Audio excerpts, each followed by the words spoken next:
Hello,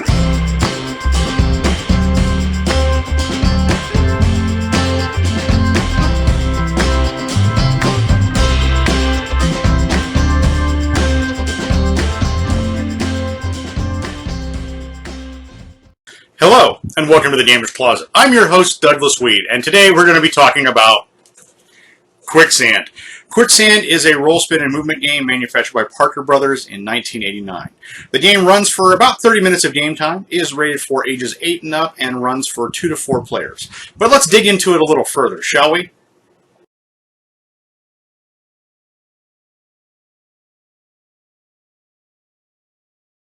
Quicksand was released by Parker Brothers in 1989. The object is to be the first player to get your adventurer, or whatever remains of them, around the board from the start to the finish line back at camp. Along the way, you'll encounter mudslides that may send you back, and hanging vines that may swing you ahead. You'll try to grab onto handholds and land on safe rocks to keep your character high and dry, because all along the track, quicksand pits lie in wait to suck your adventurer down, down, down, piece by piece by piece. And you'll always keep an eye out for the sneaky alligator that lurks in the swamp and on the special quicksand die, ready to scare an unlucky player backward along the track. The game was not only released in the United States in English, but it was also released in Canada in French, and it was also released in Italian. This game does come with multiple pieces. It comes with a game board, 4 5-part adventurer tokens, each in a different color, 1 large quicksand dice with alligators, and 1 small movement die.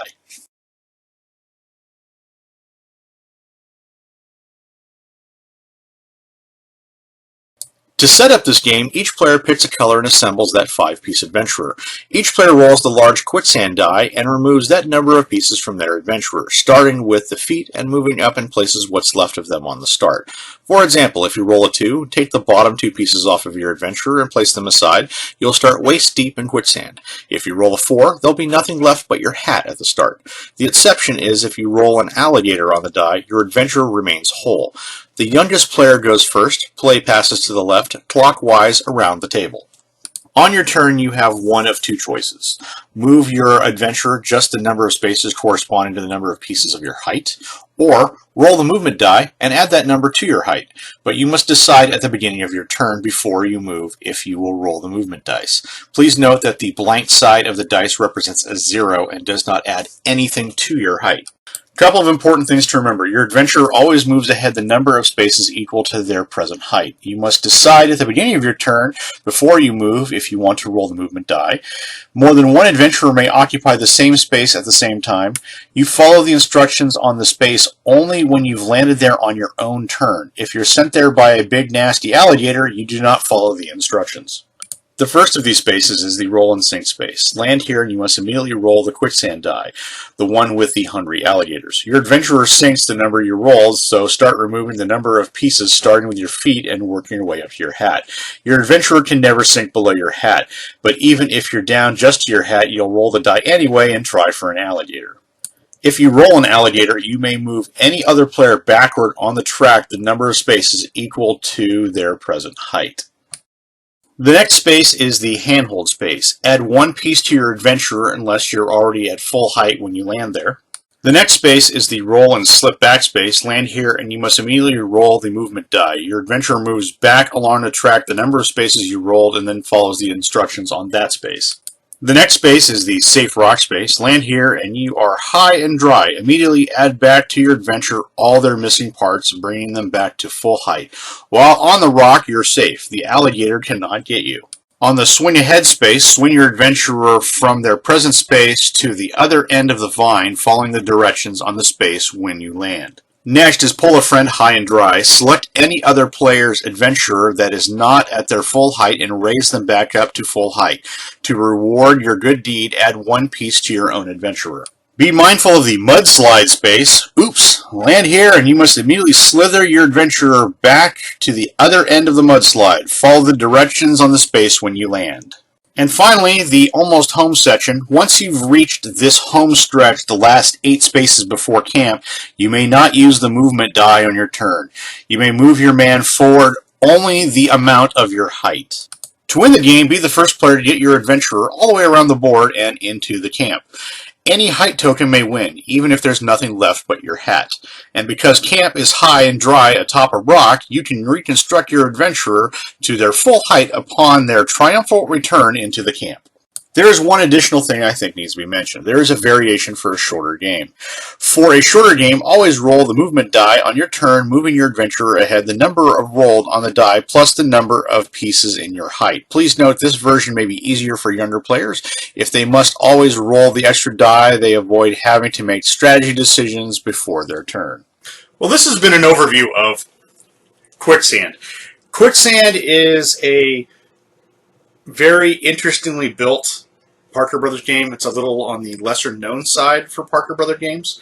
It goes online for anywhere $20 to $50, depending if you find it, but it is not relatively hard to find. It's just a little lesser known, so you might have to look for it a little bit. The game has a really interesting sinking mechanic, which I do like. You have the option of rolling the dice or not, and to move forward, and you get to watch your pawn slowly sink into the board, which is kind of this really nice theming part of this game that I like. The downside of that is near the end of the game, where you no longer use the dice in the home stretch. You're kind of just racing with whatever amount of parts left of your pawn you have. And the problem with that is the less of the pawn you have, the less it moves. So if you have someone that has more pawns, they kind of have an advantage over you, which I don't like. The game itself is, I would classify it as an introductory strategy game, because it is a good game to get kids involved with gaming. But with the dice mechanics that are involved with it, I would leave it at that. It is a really easy game to pick up. It's really easy to learn and really easy to play. It is a very family-friendly game, especially for younger kids if you want to get them involved in gaming. But for, say, like an adult game night, I would probably pick another option. The game is a little on the simplistic side, so if you want something a little tougher or a beefier board game, I would recommend finding something else. But that being said, the game itself is very fun. It's very easy to play. The pieces look really nice. The adventurers have some nice detail on them. The board looks really nice. It has a lot of graphic arts to it, especially with the whole swamp quicksand theming to it. So it looks really nice. So if you haven't played Quicksand before, I would recommend taking a look at it, and I would recommend playing this game. Well, that's it from us here at the Gamers Closet. We'd like to thank you for checking out our video on Quicksand from Parker Brothers Games. If there's a game in the future you'd like us to review or go over, please put it in the comments below. Please hit subscribe so that way you can be the first to check out our future content. And as always, please have a great gaming day.